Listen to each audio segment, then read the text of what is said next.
सभी भाई बहनों ने राम राम सा, जय श्री कृष्ण, राधे राधे, हर हर महादेव। सभी भाई बहनों ने खमा गणी। तो भाई और बहनों देखो सा, आज हूँ थने ओ कहण सा नंद भाई सा यार।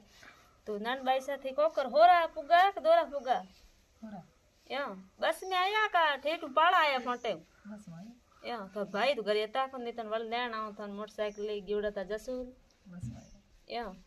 रोटी बीजी जिम्मेरा जिम्मे बैठा रोटी सा हाँ को आ थे अड़ी अड़ी क्या बोल जोर बोलो हाँ को तो आए न करे। तो आज हमारा एवड़ा नंद भाई सा भाइयों बहना देखो रोटी बीजी जिम्या सा बीजी पाई क्यों के वीडियो बीजी बनाओ तो रोटी बीजी बनाता था मारे एकाणा था तो मैं एकाणा बीजा छोड़या तो नी लीजियो लई जी रोटी बीजी वीडियो चा बीजी रो। तो हमें मैं देखी रोटी बीजी जी मेरा थोड़ी देर बैठा हूँ तो बातचीत करो तो मैं को वीडियो बनाओ भाई सा आया मिलने वास्ते। तो भाई और बहना बढ़िया अच्छा अच्छा कमेंट करे लाइक हाँ फलाण जी मार बैठा रोटी भी जिम्मे करे कुर्सी माते बड़ा ले नहीं वीडियो में